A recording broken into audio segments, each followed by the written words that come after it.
Esse vídeo foi patrocinado por Cards of Paradise, Cards Store, X-Place, Power9, Epic Game, UG Card Shop e Flow Games.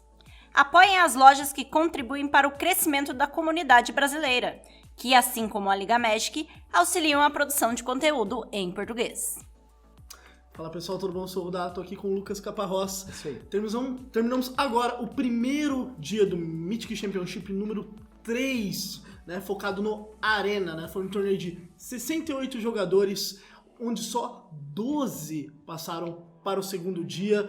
O que você achou dessa fórmula diferente de torneio que a gente teve hoje para o Mythic Championship? Eu gostei muito, para ser sincero. Acho que por mais que o último round tenha ficado um pouco confuso, né? Naquela ideia de pensar de 6 vitórias, mas são 8 rounds. Acho que de forma geral foi muito positivo. É bom quando existe essa base, onde você sabe o que você precisa fazer. Então assim, eu preciso ganhar 6, eu não posso perder 4. E aí seguiu, né, uma estrutura. Eu gostei, eu nunca tinha visto isso sendo colocado em prática num torneio de alto nível. Mas eu vejo como positivo, acho que é uma estrutura que eles podem usar para os próximos torneios, vejo com bons olhos, eu realmente gostei. Talvez o último round, alguma forma um pouco mais justa, vamos assim dizer, de definir esses critérios de desempate, mas de forma geral acho que a gente tem um positivo nessa estrutura do torneio, sim. Sim, lembrando que passam 12 jogadores para o segundo dia e 4 jogadores do MPL estarão esperando esses 12 jogadores. Então esses 4 são Brad Nelson, Brian Branduin, me ajudando aqui, Ken Okuhiro e Rei Sato. Então temos 2 japoneses e 2 americanos já esperando. Falando nisso, vamos falar de quem se classificou, desses 12 classificados para esse torneio. Bom, quem classificou primeiro fez 6-0, né, o recorde perfeito. Foi o americano Greg Orange. Exatamente, dominando o seu Esper Control, ignorou todos os oponentes ali, tirou oponentes com certeza muito fortes, já garantiu aquele 6-0 sem muito risco e colocou o primeiro Esper Control no segundo dia, já que dos 4 que já tinham passado automaticamente, nenhum deles está de Esper Control. Pois é, continuando os classificados, a gente tem um jogador que se classificou via top 16 do Arena, que foi um argentino Matias Leverato jogando de Simic. Tivemos também o MPL Shota Yasoka, do Japão, e uma lenda do Magic lá do começo do jogo, Kai Bud. O melhor jogador de todos os tempos. Justiça divina. O Kai Bud com certeza jogou muito bem. A gente viu que ele dominando também o Esper Hero, né, no caso, com a heroína. Acho que aqui não tem muito o que discutir. Os 3 jogadores mostraram um conhecimento dos baralhos muito grande. Tanto o Shota Yasoka com o Esper mais Control, com a Cidadela, quanto com o Matias, que a gente viu jogando na live, dominando completamente o Nexus, né? Tendo total ciência do que ele poderia fazer. E, por fim, né, o Kai Bud dispensa apresentações, né? Pois é, continuando os classificados, nós tivemos então o americano John Rolfe, o alemão Simon Gort, outro jogador das antigas, né, que foi convidado para esse torneio e fez um ótimo resultado. Sim. Depois, Rafael Levy, também jogador Hall of Fame, jogador excepcional. O português Márcio Carvalho, o francês Jean-Emmanuel Deprat.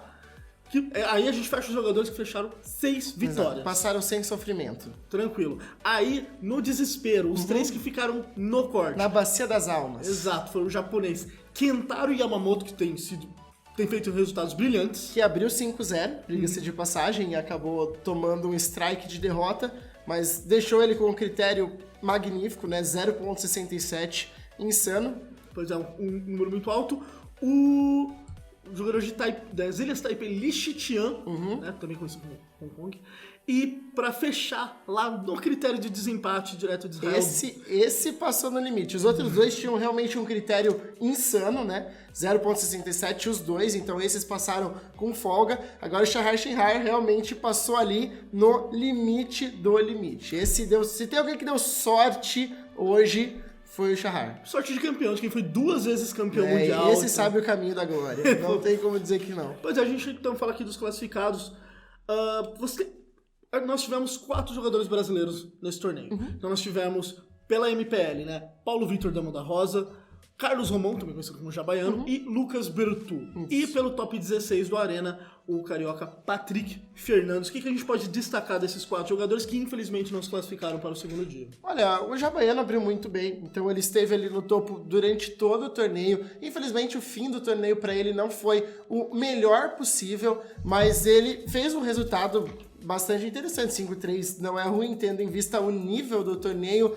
O Bertu acabou vindo ali do fim ali, né? Abriu 1-2, fez um strike razoável no meio do caminho, mas não foi suficiente, infelizmente acabou ficando de fora, assim como o Patrick, que acabou pegando um bye no meio do torneio. Aparentemente foi a única pessoa que pegou bye no torneio, se eu não estiver enganado, e acabou fazendo também um resultado satisfatório, enquanto que o PV assim acabou não tendo um resultado muito bom, fez um 4, mas de forma geral positivo. São 3 brasileiros fazendo 5-3, né, se eu não me engano, ou 2-5-3 e 1-4-4, não tenho certeza, mas ainda assim foi um score positivo de maneira geral. Então assim, perto do último, que os brasileiros foram incrivelmente mal, a gente tem um avanço aqui. Então assim, por mais que eles não tenham feito um resultado brilhante, eles, vamos dizer que eles passaram de ano, vamos assim dizer. Não foi um resultado vexatório, mas não foi nada demais também, até porque nenhum passou pro segundo dia. Então eu diria que ok. A escolha de decks para eles você considera todas válidas, né? Lembrando que PV, Jabaiano e Bertu jogaram de Esper, e o Patrick foi com o R, que é o mesmo deck que classificou ele pelo Arena. Me parece fazer todo sentido. Os brasileiros escolheram o melhor deck. Esper Control, pra mim, é o melhor deck do formato hoje, então não tem como questionar que eles fizeram uma má escolha. Certamente, se eu fosse jogar esse torneio, eu também jogaria de Esper Control, e o Patrick foi na confiança. Assim, ele ganhou a vaga pro torneio de UR Fênix, ele já vem jogando com o UR Fênix há um tempo, então assim, não dá pra criticar. Eu realmente acredito que não escolher Esper seja um erro para esse torneio, mas não dá pra criticar ele, porque existe uma base. Então eu acho que sobre escolha de deck, não vejo nenhum problema, não. E sobre esse primeiro dia de torneio, o que a gente pode destacar? O que foi positivo, o que não foi positivo? Não sei se tem algum jogador que você queira destacar, ele em específico, seja para o bem, seja para o mal. Eu acho que nós temos alguns destaques positivos e alguns destaques negativos. Para mim, o destaque positivo é a MPL. Então, dos 16 jogadores do segundo dia, nós temos 10 jogadores da MPL, é um número bastante expressivo, é mais da metade.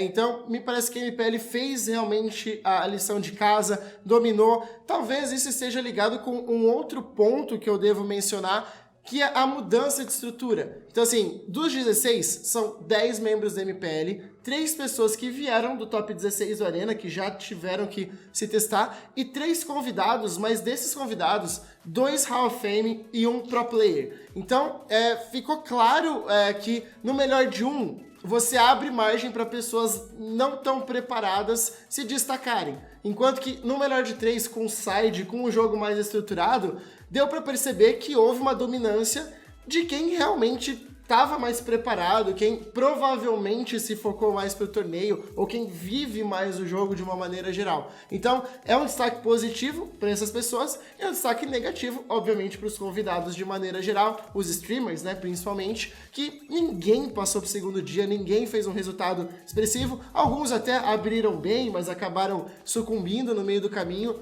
Então, enquanto tenho como positivo a MPL, que fez a lição de casa, por outro lado, os convidados não fizeram. Entendo. Bom, a gente vai fechando por aqui então, pessoal. Muito obrigado para você que está assistindo. Lembrando que são 3 dias desse torneio, né? A gente só deu um compilado do primeiro, segundo dia vai ser Double Elimination, e no terceiro dia dos finais também Double Elimination, né? Só finalizando aqui, só falando sobre os decks, para quem tiver interesse, quer saber, que deck passou, que deck não. Dos 16 decks, 8 são Esper. 5 Esper Control, 3 Esper Hero, mais um número realmente expressivo. Nós tivemos 25% do torneio jogando de Esper e passando 50% dos Espers, né? Eu acho que até maior, né, somando os Heroes. Mas assim, 8 de 16 jogando com o arquétipo de uma forma macro é muito expressivo. Também quero destacar que nós temos 3 White Winnies passando para o segundo dia, 2 Boros e 1 Azorius.